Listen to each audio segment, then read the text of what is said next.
And we conclude in National 2 West, where we might be starting to see the top two pull away at the summit, beginning with league leaders Camborne, who absolutely showed their title credentials in round 16 against Loughborough Students. Steve Larkins' side came into the weekend having not lost at home all season, but they found themselves 21-7 down on 34 minutes against the Students. However, two quick-fire tries before half-time seemed to spark Camborne into life, because in the second half, they scored 6 tries, including this scorcher from Ben Priddy, which turned the tide in Camborne's favour as they eventually surged to a 59-28 victory. And their lead at the top remains at 4 points after second place Clifton defeated table rival Cinderford 39-18 away from home. Cinderford were unbeaten in 6 going into this one,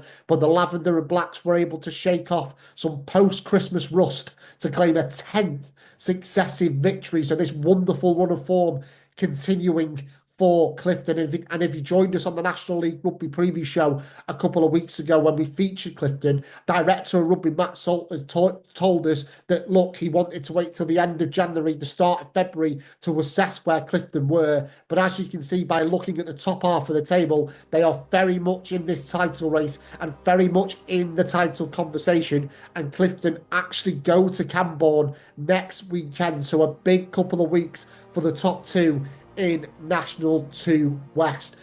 Third place Taunton actually climbed the position in round 16, but are 11 points off the top after they were left shell-shocked by 11th placed Bourneville. Now, Nick Mason's second try of the afternoon late on gave Taunton a 43-36 lead away at Bourneville in what was a thrilling second half, but what followed was a remarkable conclusion in the Midlands. Bourneville responded and were awarded a penalty try in 79 minutes. And then from the kickoff, a cross-field kick from deep inside their own 22 was collected by winger Nathan DeKarma, who ran the length of the field to snatch a simply unbelievable 50-43 win for Matt Price's side. And as you can see, the scaffolding there just presenting was seeing DeKarma's finish, but picture evidence here showing the elation at Avery Fields. A massive win for Bourneville, though, who ended a run of 7 games without victory. And as you can see, they are now 4 points clear of the danger zone, with 13th place Macclesfield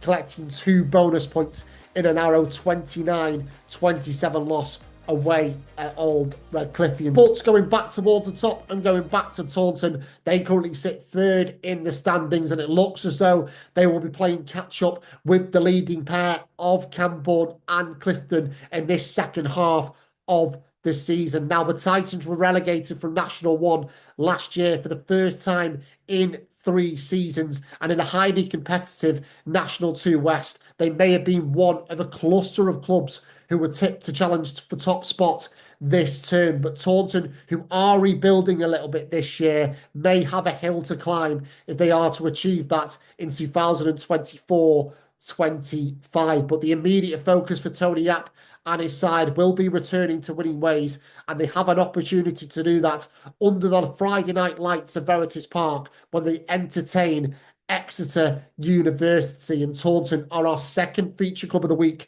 on the National League Rugby preview show. Now, viewers of the National League Rugby preview show and watchers of National League Rugby who are based in the Southwest will know there are very, very large number of overlaps between Taunton and Exeter University, not least with Taunton boss Tony Yapp himself, who has a long affiliation with Exeter University's university programme, who of course compete in Bucks Rugby with their first team, very much one of the main sides in Bucks Super Rugby. And Tony has had that affiliation for around 20 years or so, as well as his commitments to Taunton Titans. So Tony, a very good example of that. And there are also players who have played for both institutions who have gone on to really strong things in the game, not least Emmanuel Faye-Waboso, who of course played for Taunton a couple of years ago in National 1. He was also part of Exeter University, and he's gone on to obviously play for Exeter Chiefs and become a fully fledged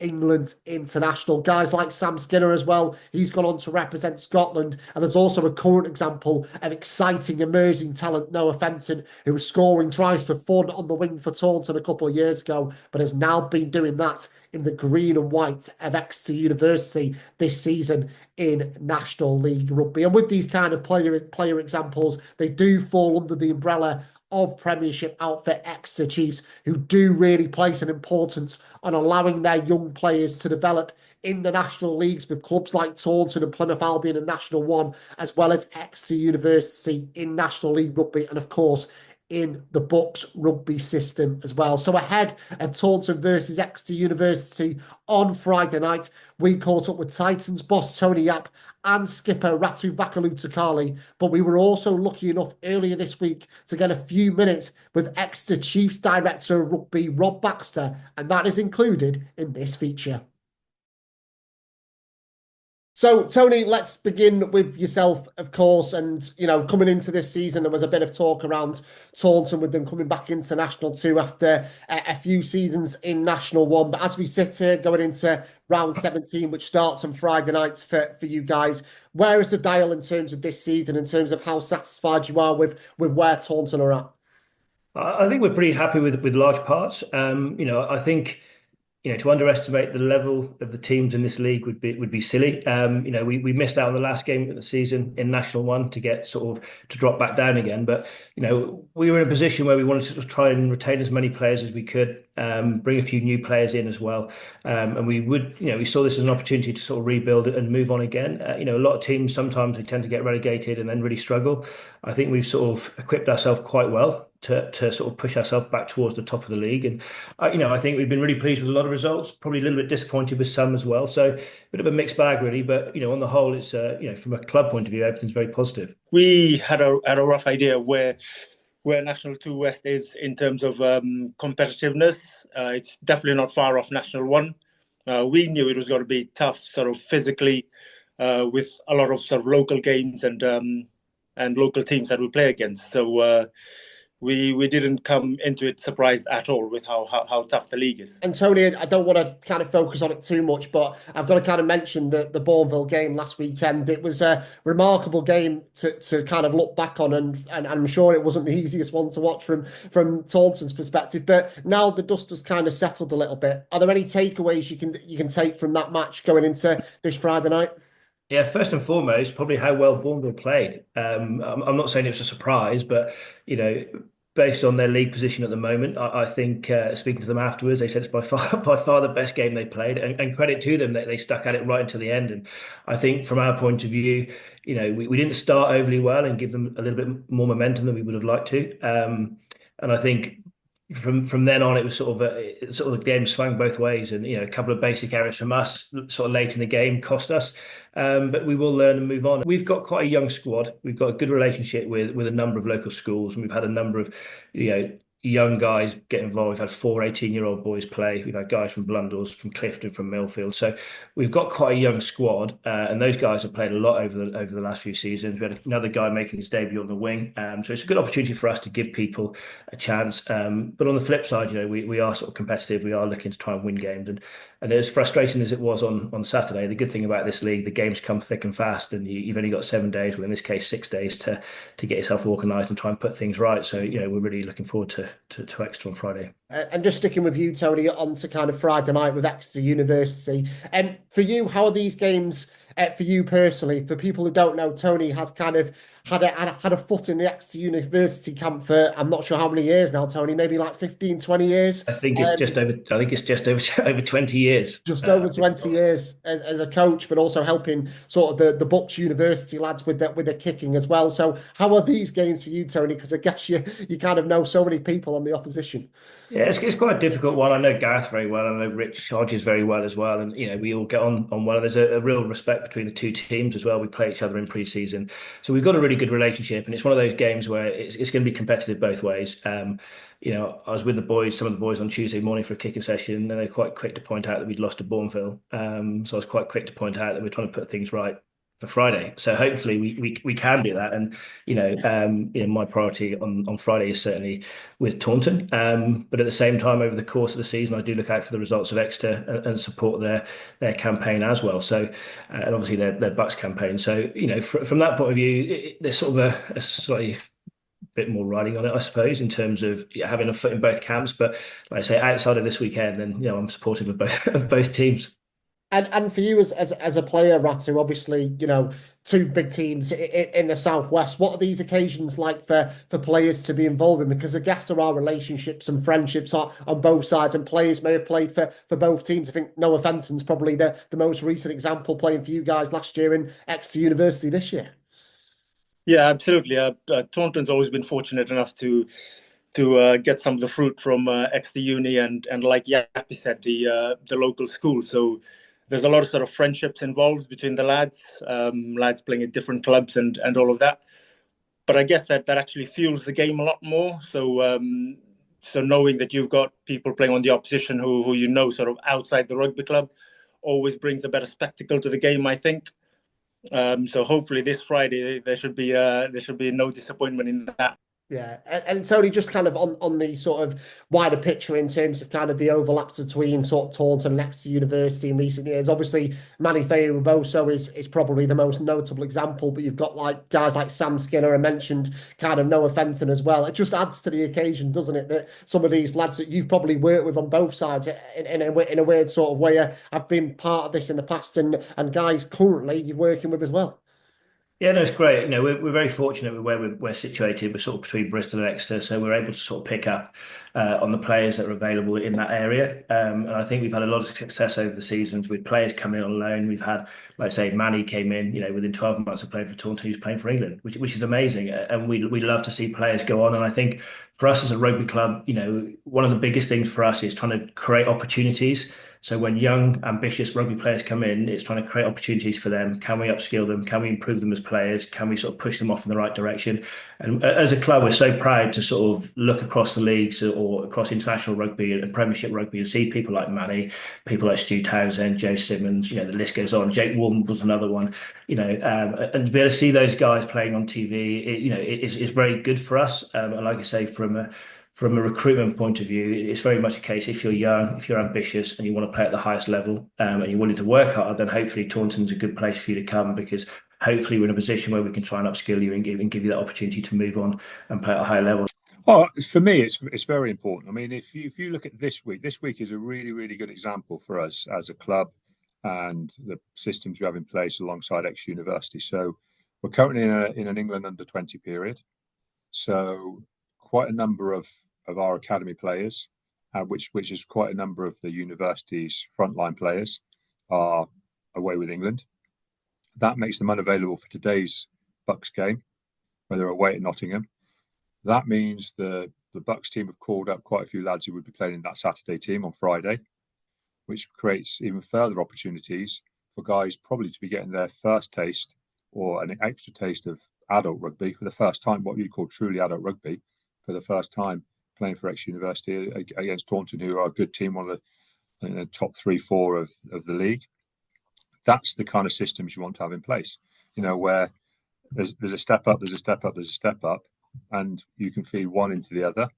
And for a lot of our players, particularly front five forwards, but particularly front five forwards, having their first taste of adult rugby in those Saturday sides is an absolutely fantastic learning experience for them. So different to anything else they're going to experience on the way up the ladder, that when you go into those and you play regular games against teams that can push, can scrum, have got a bit of wiliness about them, know a little bit of plays to challenge you, are a bit heavier and stronger and are more mature than you. All those things, they're fantastic learning curves for players. When you look at it that way round, you can see how quickly progression can happen. And that's what we want. We want a progressive ladder there. The likes of Plymouth and Taunton and the Exeter University side, where we have lads on loan or playing their adult rugby, absolutely fantastic for us. And we couldn't really contemplate putting in place a better system than what we have there now. I think the work the Exeter University have done in line with us, along with getting their Saturday team online, it's all been very, very good for the game. I think from my point of view, it's very much a case of can you create moments, can you create opportunities for people? And if you can be a very small part of their journey, then that makes me sort of very proud, I suppose. And I mean, able to talk to people in the future and sort of talk about their time at Taunton and how it helped them maybe, and how we can support them is massively important. You know, National League Rugby is massively valuable for the future of the game in terms of the quality, because a lot of players that play at the highest level, Premiership level, have probably played National League Rugby at some stage, and for us as sort of directors of rugby and coaches, it's a case of sort of, you know, can we identify good players, can we bring good players in, can we upskill them, and then support them on their journey. So I think National League Rugby is massively important, and I think from a Premiership point of view, you'd be silly to sort of ignore that. And bringing it back kind of to the reason why we're having a chat really today around the Exeter University game on Friday night, Ratu. How much do you kind of look forward to occasions like this? Because National League Rugby, there aren't too many Friday night games that we have in the calendar, but we have two in National 2 West this time. And I know a couple of weeks ago against Camborne, you had a really good strong crowd. I think it was over 1,100. So I guess you're hoping for a similar atmosphere, a similar turnout on Friday, which can obviously help the lads forward. Absolutely, yeah. Everyone loves a Friday night game. We've had games against Clifton like that in the past, and it's always packed out the Verges Park. So this Friday, yeah, hopefully it'll be no different in terms of turnout, and then that leads on to hopefully a good performance on the pitch.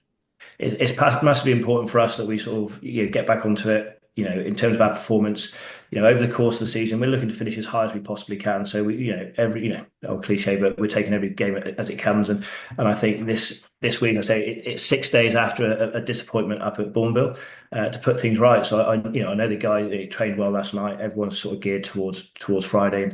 And like you say, I think, you know, with the National League as it stands at the moment for us, with the local derbies like Clifton and Hornets, Exeter University, and so forth, you know, we're in a very fortunate position to be able to do this. And we had a great support, like you mentioned, against Camborne, and a great crowd against Camborne. And I think the Friday night game under lights just sort of creates a slightly different buzz to everything. Local derbies tend to bring out the best in everyone. So, you know, every game we play locally is tougher than it probably would if you're playing further away. So I think from our point of view, you know, we're excited for the running for the rest of the season. You know, we're keen to sort of get going and sort of try and put a run together, but we're under no illusion that if we're not on it on a Saturday, we'll lose. It's as simple as that. I say from our point of view, you know, initially it was like, you know, we come down into Nat 2. Can we re-establish ourselves? Can we bring a few more players in, get a few more players involved? Okay, and just push to be as high up the league as we possibly can. Yes, I think we'd love to get promoted, but there's probably about 6 other clubs in the league that would also like to get promoted, so we're not on our own in that respect.